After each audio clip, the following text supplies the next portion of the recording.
Bonjour, que le Seigneur vous bénisse. Une fois de plus encore, je suis dans la joie de vous retrouver encore sur notre rendez-vous des stars. J'appelle ça les rendez-vous de la destinée. Alors soyez prêts à écouter des choses que l'oreille n'a jamais entendues. Enfin, de voir des choses que vous n'avez jamais vues pour être propulsé dans votre destinée. Voilà, notre thème compromis était comment devenir super intelligent. Wow!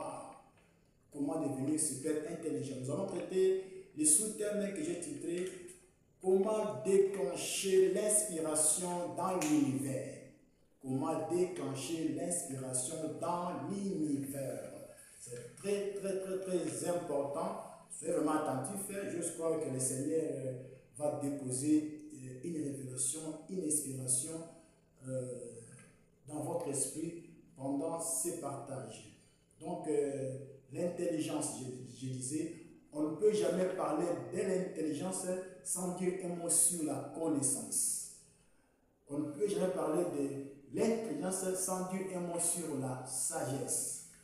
Voyez-vous, ces trois concepts, ils ont un seul dénominateur commun, ce sont des vertus, des valeurs très importantes et que dans la vie, vous devez à tout prix vous battre pour avoir ces vertus dans ta vie, pour avoir ces valeurs.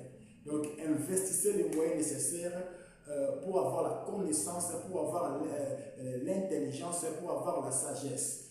Donc, battez-vous, investissez les moyens, votre argent, vos ressources pour s'assurer que ces trois valeurs s'incarnent à vous.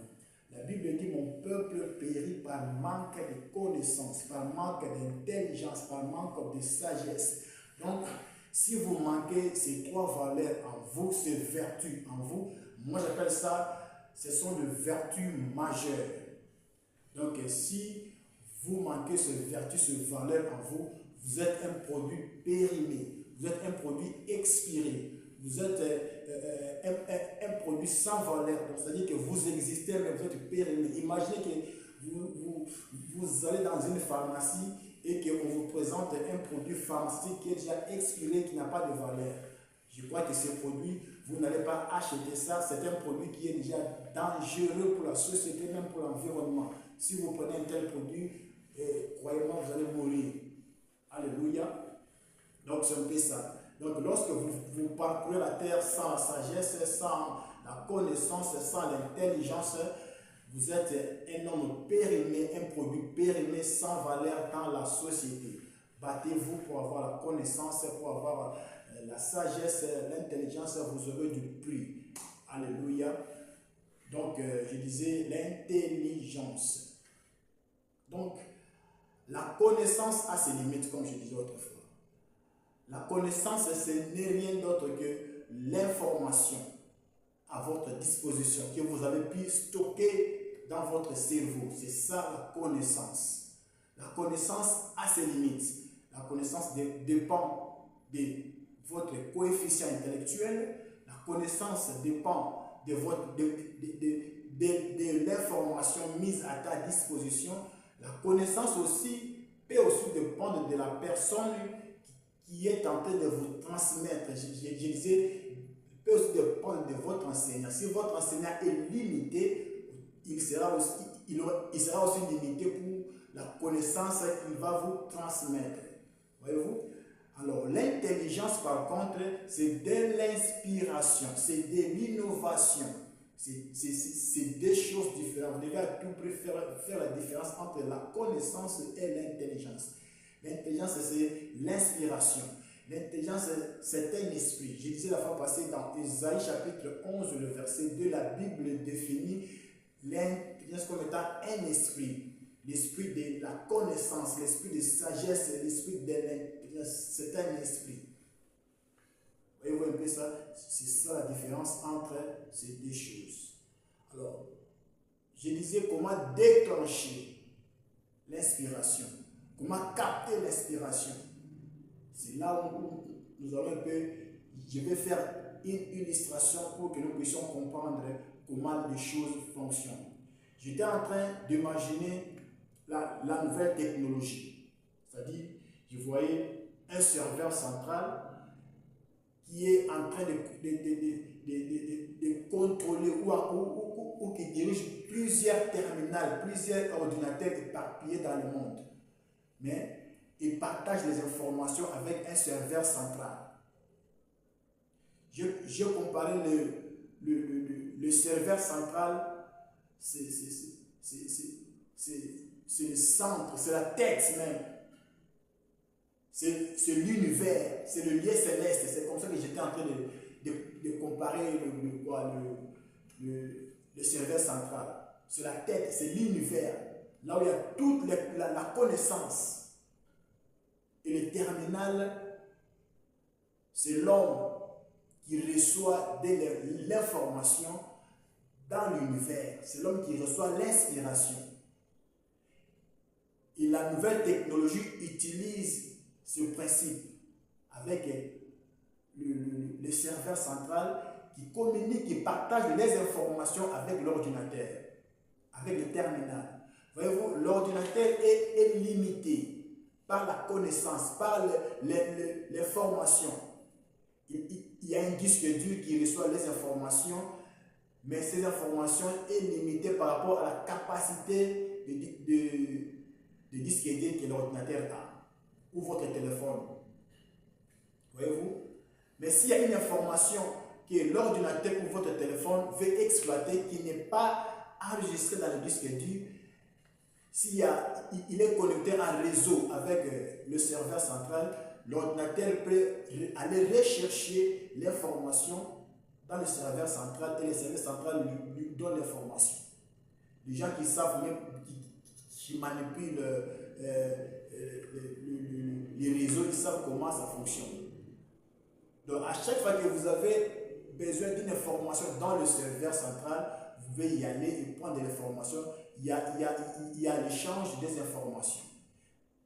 Voyez-vous? C'est exactement comme ça que les choses fonctionnent aussi dans le spirituel, dans l'univers. Il y a un serveur central, là où toutes les informations sont stockées, là où il y a la plénitude des informations, la plénitude de la connaissance. Et nous, vous, comme êtres humains, comme enfants de Dieu, vous pouvez aller faire ou recevoir l'information dans l'univers, ainsi de suite. C'est comme ça que la nouvelle technologie fonctionne. C'est comme ça aussi que ça fonctionne dans la spiritualité. Allez avec moi dans le livre de Colossiens chapitre 1, verset 17-18. Si vous lisez ces deux versets, vous allez comprendre que la Bible dit Jésus-Christ est la tête de l'Église. Et en lui, il y a toute la plénitude de la connaissance. Toutes choses ont été créées par lui et pour lui. Donc c'est lui qui contrôle, il contrôle l'univers. Il a le monde entier entre ses mains, rien ne lui échappe. En lui, il y a toute la plénitude. C'est le serveur central. Il y a tout là-bas. Alléluia. Et de l'autre côté, il y a l'homme qui a la connaissance limitée par rapport à la capacité, par rapport à la chair, par rapport à la manière dont Dieu a fait l'homme. Il y a toujours des limites. La connaissance est limitée. Mais à chaque fois que l'homme est limité par rapport à la connaissance, si vous êtes en connexion avec Jésus-Christ qui est la tête, si vous êtes en connexion avec l'univers à travers Jésus-Christ, il peut toujours vous inspirer. Il peut toujours vous donner une information. Il peut toujours vous révéler des choses. Alléluia. C'est comme ça que la nouvelle technologie fonctionne. J'ose croire qu'ils se sont inspirés de l'intelligence de Dieu. Jésus-Christ qui est la tête de l'Église. Et nous sommes les corps de l'Église. C'est la tête qui dirige le corps. C'est la tête qui ordonne tous les mouvements que le corps fait. Il reçoit les ordres à partir de la tête. Donc le serveur central, c'est la tête de Jésus-Christ qui est là, qui dirige les corps, qui nous dirige sur la terre. Ce n'est pas tout. La Bible dit, nous avons la pensée du Christ. Il faut qu'il y ait compatibilité. Dans la nouvelle technologie, lorsque le serveur envoie l'information dans votre téléphone, il faut qu'il y ait un programme qui est en compatibilité avec le serveur. Il faut qu'il y ait compatibilité. Exactement aussi, spirituellement aussi, lorsque Jésus-Christ, qui est la tête de l'Église, qui est le serveur moteur, le cerveau moteur, envoie une information, une inspiration, ça va trouver en vous aussi un programme, un esprit, en fait, il y a compatibilité. La Bible dit, nous avons la pensée du Christ dans 1 Corinthiens, chapitre 1, verset 2, 16. 1 Corinthiens 1, 2, 16. Là, il me dit, nous avons la pensée du Christ. Voyez-vous, il faut qu'il y ait compatibilité. Vous devez avoir la pensée du Christ pour être connecté avec le serveur, pour être connecté avec la tête, avec l'univers, la tête qui est Jésus-Christ, en qui tout a été créé par lui et pour lui. C'est lui qui contrôle l'univers, il a toutes les informations et en vous, ils doivent avoir la pensée du Christ pour être en compatibilité. La pensée du Christ n'est rien d'autre que la parole de Dieu. Lorsque vous êtes en compatibilité avec la pensée de Christ qui est en vous, automatiquement, lorsqu'il y a inspiration, ça coule. Et le troisième programme que vous devez avoir en vous, il faut avoir un esprit renouvelé. Romains chapitre 12, le verset 2. L'apôtre Paul parle de renouvellement de notre pensée. Voyez-vous? Donc dès que vous avez un esprit renouvelé, avec la pensée du Christ, automatiquement, vous êtes éligible pour recevoir les inspirations. Je suis juste en train de bâtir cette fondation afin que nous puissions comprendre que l'inspiration est disponible, afin que nous puissions comprendre que Dieu a déjà mis tout à notre disposition, afin que nous puissions être tout le temps à l'intelligence. Si vous lisez dans Romains 12, chapitre 2, il parle même de renouvellement de l'intelligence. Alléluia. C'est très, très, très, très important. Aujourd'hui, dans le monde, j'ai suivi un documentaire la fois passée où on parle de neuroplastique. C'est-à-dire que la science a découvert que dans le cerveau, il y a un vide. Il y a un vide. Et ce vide-là, c'est fait pour que l'homme puisse communiquer avec Dieu. Là, ce n'est pas moi qui le dis, c'est la science qui a découvert ça à peine. C'est-à-dire qu'il y a un système de régénération de cellules dans le cerveau. Ces régénérations fait en sorte que lorsque vous êtes au bout de ta connaissance, ce vide-là, ça stimule, ça crée la régénération de cellules, de nerfs, pour te permettre de penser encore plus vite ou plus mieux. Et qu'est-ce qu'on a dit? On a dit que pour que cette régénération de cellules puisse se régénérer, il faut,